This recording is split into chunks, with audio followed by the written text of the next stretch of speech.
Welcome to the Diva Deets, the ultimate podcast for women over 40 who are ready to take control of their health, ditch the diets, and lose weight for good. I'm your host and coach, Danya Powers, and we're going to talk today about the 5-step beyond the shot blueprint so that you can move forward and how to break that Ozempic stall without losing muscle. So, I mean, let's be real, Ozempic, Wegovy, Mounjaro, these medications did I say that right, Brian? Mounjaro?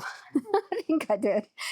These medications are changing the weight loss game for women all across the board. It's about 1 in 4 Americans are on some kind of a GLP-1 today. And so for many of you that have taken it, this is for the ones that have taken it, the first 20 to 30 pounds came off so fast, sometimes it feels like it's too good to be true. And then you get stuck and the scale isn't moving. Your energy's really flat and maybe your clothes don't really feel that much different anymore, and you're noticing that big stall. So we're going to walk through my 5-step beyond the shot blueprint today, how to break a stall, how to protect your muscle, and how to feel strong again. So this is not about shaming, blaming, or saying you did anything wrong. And I want to make sure that I say that across the board. It's about giving your body what it's been craving all along, and that's support and not starvation. And that's what we do here at Empowered Coaching across the board. So let's dive into understanding the stall first. If you listened to my last episode, you probably got some of that information there. But in the first few months, the weight loss, a lot of it can be muscle and water and not fat. And that is across the board because you are in a pretty decent calorie deficit because you're not hungry because of the GLP-1 suppressor. So the 2024 study in obesity found that 40% of the weight loss, somewhere between 20 and 50% across the board, but most of it's about around 40%. Most of the studies show that the GLP-1 medications, that weight loss is lean muscle mass. If you are not putting resistance training and adequate protein into your priorities for the GLP-1 weight loss. So losing muscle lowers your metabolism and it makes you harder to keep the weight. It makes it harder to keep the weight off once you are done with the medication. Your body is basically a machine. It adapts to these lower calories. So what felt like plenty at first is now maintenance for where you ended up at. So we basically have to change what we're doing to adjust to what's happening. It's like upgrading to a fancy fuel efficient car. If at first you burn through the gas fast, but then the car learns how to run on less, right? So the problem is if you never fill up the tank properly, you're always running on fumes. You're always running on fumes. You're always going to have those lights come on. So it's not your body betraying you. It's your body protecting you. So be actually excited. Hey, my body works. It's doing what it's supposed to do. The stall is a signal, not a stop sign. So I want to make sure that you understand that. It doesn't mean that, I have to stop this process. No, we just need to take the right steps. So we're going to rebuild our metabolic engine. The first thing is to eat enough.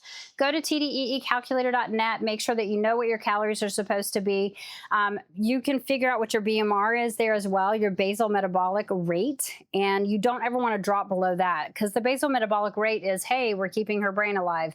Hey, we're making her heart beat. Hey, we can't deal with fat loss because we're doing those things, right? So it's what your body needs in order to survive and thrive. So you don't want to drop below that. I don't care what any kind of doctor has told you. That is going to be your body fighting with you, and it will pull muscle off your body to keep you alive all day, every day, because that's what you've trained it to do. So make sure that you are eating enough. And protein within that is a non-negotiable. You want to eat about 1 gram of protein per pound of ideal body weight that you want to weigh. So if you want to weigh 150 pounds, you are eating about 150 grams of protein spread across 5 to 6 meals, okay? So what I want you to try to do before you even change anything is track your intake for a week and see what your average protein intake is per meal. See what your average calorie intake is per day. And most women find that they are eating way less than they think. The difference between who you were before the GLP-1 and now is that you don't give in to the binge, right? That comes from starving yourself all week. And then you would have just like 3-day binge on eating whatever you want and stuffing whatever you can in your mouth, chocolate bars, beer, whatever, right? And so that is not going to happen because you have that suppressant. So you are able to continue to lose weight to a point, right? So what we have to get good at is eating enough food so that the binge would never happen, even when you graduate from being on your GLP-1. So your metabolism is always a great analogy for a metabolism is a fire. So it's like a campfire. If you keep tossing in tiny little twigs, the fire is just going to like burn them up and then turn into a smolder. You have to get the blaze going again. You need logs. You need actual logs that are protein, complex carbohydrates, healthy fats. Those things are the logs that we are putting on the fire to keep that fire going. And Ozempic, you can't out Ozempic nutrition. You can't. It doesn't matter what you do with Ozempic. You're going to have to put food as a process. The third step to this to make sure that you have the right plan in place is strength train like your future depends on it. Resistance training is the single most powerful way to lose weight as a woman over 40 because it preserves and builds muscle. So muscle burns more calories at rest. Just sitting here doing the podcast with you with an extra 10 pounds of muscle, I'm going to burn an extra 500 calories just sitting with you and visiting with you here in this podcast because it makes you more insulin sensitive. So in other words, you're not going to be like having these big spikes and you're not going to be insulin resistant. If you guys have heard insulin resistant, it makes you more insulin sensitive to have more muscle. Your body knows how to handle and deal with everything that is coming and going if you have more muscle. But if you don't get enough food, you can't have enough muscle. And no matter how much you train, you can't out train a bad nutrition program. I mean, you just can't. So 3 to 4 full body sessions a week, or break it up into 4 workouts of doing like Monday, chest and triceps. Wednesday, you're going to do legs. And then Friday, you're going to do like a back and biceps. On Saturday, throw in some full body weight resistance training, like a yoga class or something like that. And in the middle of it all, make sure that you're getting a couple of 20 to 30 minute cardio sessions like Tuesday and Thursday. That is going to be your best plan to pull weight off and make a big difference in how you feel. Start with the dumbbell pyramid. Go on Amazon. Maybe if I think about it, I'll link it in the show notes, but get a dumbbell pyramid that has 5, 10s, 15s, 20, and 25 pounds, so that you have somewhere to progress to, especially if you're not at a gym. So you want to make sure that you have somewhere to progress to so that you can do some progressive overload, which means pushing yourself with heavier weights, pushing yourself with more reps. Focus on compound lifts too. Do squats, do rows, do presses, do deadlifts, do push-ups. Those things make a big difference in utilizing all of our small muscles and then taking not as much time while we push and lift weights and get stronger. So the other thing is track your progress. If you lifted 10 pounds this month, go for 12 next. You know what I mean? Track your progress. Do progressive overload. Your muscles are kind of like a savings account. That metabolic savings account, the more you have, the more interest that you have, the more calories that you're going to burn just by it just sitting there on your body. Okay. So, and then I say this over and over, but please, oh, please, oh, please hear me this time. Manage cortisol like a boss. I mean, manage it. Why? Because high stress equals high cortisol. High cortisol equals high fat storage, especially in your belly. So GLP-1 suppress appetite, but they don't erase those stress triggers, those stress eating triggers. And so if you are not handling your stress, that actually gets worse on a GLP-1 because your body sometimes will turn to the serotonin from food to calm things down, and it doesn't have that. So you actually may deal with more chronic stress on a GLP-1. So you have to handle your stress like a boss. So get 7 to 8 hours of sleep. That counts as fat loss work. That really does count as fat loss work. So swap endless cardio for restorative movement. Make sure you're getting your 3 weight training workouts, get your steps in every day, and then make sure that you are, just moving, just move to move, walk, yoga, stretching. Make sure you're getting some time where your body can recover and restore. You're getting plenty of sleep, and set boundaries with people. Set boundaries with work. If work has overtaken your brain and you're bringing it home, you're doing it wrong. So you have to stop that. Your work, I don't care where you work, you are just a number.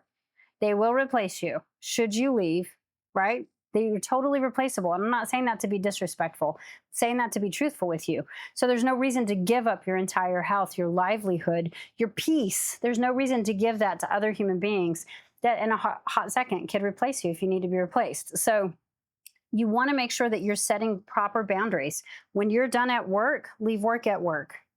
Do not bring it home. Set boundaries with your family. If you have a lot of high stress family members, learn how to set boundaries. And then, yes, fatigue. Set boundaries so that you are not over fatigued. You want to make sure that you are taking care of yourself and preserving your peace. It is okay to move out of situations that are causing chronic stress. I give you permission to say, no, to everything that you need to say no to so that you can say yes to the things that are going to make you a better human being for your family in the future. So if you are over 42, let me just point out that if your stress hormones are in overdrive, you're just in a constant state of fat storage. Trying to lose weight when you are in, stress overdrive is like kind of wandering around with a 50-pound pack on. You might move, but it's slow. It's exhausting. You can't, eventually you're going to have to sit down and be like, well, shit, right? So think beyond where you're at right now. And so we're going to go into why and how. Okay. So Ozempic is a tool. The shot is a tool, just like any other tool. It needs to have a point in time where we put it back in the toolbox. Okay. We are using it for the purpose that it's using for, but it's not a magic wand. If you stop the shot without building these habits, 60 to 70%, I think is the statistic, it may be higher, regain all of that weight within 1 to 2 years. I'm working with a couple of ladies that the shot got too expensive for them. They are regaining the weight back. We're working on pulling them into the proper habits that are going to help them keep the weight off. And so we don't want to regain. You don't want to have spent all of that money and then turn around and gain all of that weight back. So what you do now determines whether your results are short-term or permanent. Okay.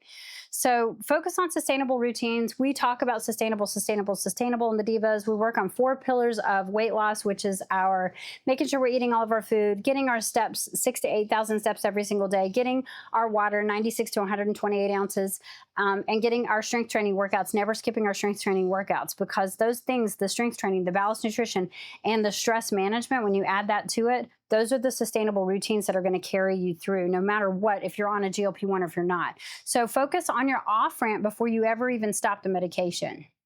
If you know that you're not going to be able to continue it forever, you have to have that exit strategy. You want to build skills that make you independent from the drug. It's so important that you realize that. Food awareness, self-coaching, and movement that you actually enjoy are critical components of creating that sustainability. It's kind of like training in the weeds, the shot is. They help you ride, but eventually you're going to have to pedal on your own. It really is. You want to make sure that as you are coming out of the weeds, that you are off of the training wheels, right? So when you are coming off of the, did I say weeds? I meant wheels. I'm so sorry, my brain. So you want to make sure that as you're coming off the training wheels, although we could talk about weed, but we're not going to. But anyways, we were talking about weed earlier. Not that we do weed, but So as you are coming off the training wheels and you are moving forward, you want to make sure that you can pedal, that you can move on, even past the weeds. You want to make sure you're going to have weeds here and there, right? But your training wheels are what have kept you going, and that is part of what Ozempic is. You have to be able to pedal on your own. You have to be able to keep going in order to have something sustainable that lasts you the rest of your life. You're not going to be able to take this forever. If it is something you're taking because you have diabetes, that is different. It is life-saving for you. If you do not have diabetes, it's not something that you want to continue forever. There's a lot of chronic things that come along with having to take that forever, not to mention the fact that you are going to lose a lot of muscle. It's going to be interesting to me, the studies that come past Ozempic. Once we're past Ozempic and we have all of these emaciated bodies that lack muscle, what happens? What happens? Are we going to die younger or live longer? It's going to be interesting to see what happens as we come out of this era into the next 20 years post this big GLP-1 movement. I want to make sure that I'm on the side of history that helped women come out of it healthier. And that's part of what we're doing. So I know that this thought feels discouraging if you are stalled and you're on Ozempic as well, but it's not the end. It's a pivot point. That's why I created Beyond the Shot. It is an empowered coaching, one-on-one coaching program specifically for women coming off of GLP-1s or wanting to eventually come off of GLP-1s, or if they're just feeling stalled and need help while they take the GLP-1. We focus on protecting your muscle, fueling your metabolism, and finally making peace with food. And it's not shaming. It's not extreme diets. That's not how I roll. I am anti-diet. I am let's get away from toxic diet culture kind of coach. I am not a lose weight fast kind of coach. So don't come to me expecting that.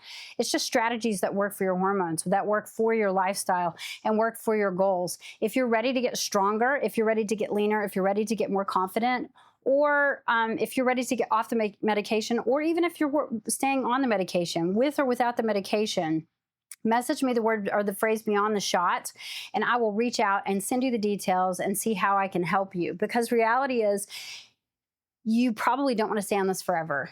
It is expensive. It's not cheap. I think the most disturbing thing to me right now, part of the reason I wanted to make sure that I put myself out here for this, is that a lot of what's coming out is like all of these non-FDA regulated GLP-1, all of these different things that are available. Like I get messages all the time, like, you don't need a doctor, just buy this shot. Please don't do that. Make sure that you are getting something through your doctor. You're getting an FDA regulated medication, at least that's something that is not just made up by there's different influencers selling their own GLP stuff out there right now. So just be mindful of the fact that that's not what I'm doing. I'm helping you take what you are already doing, and we are enhancing it and making it work for you. We are kicking off the training wheels at some point that Ozempic is offering you and moving forward on your own little ride so that you can live your life and have that weight drop off. Especially if you have found Ozempic to be a positive thing in your life, I want it to stay a positive thing in your life, something that has really helped you beyond the shot. So until next time, stay strong, stay consistent, and stay fabulous, my divas. Thanks for tuning into this latest episode of the Diva Deets. If this helped you and you found it valuable, share it with a friend who needs to hear it. Ready for more support? Join my free Facebook community or join my coaching community. The details are in the show notes. Don't forget to subscribe, and until next time, stay strong, stay consistent, and stay fabulous, my divas.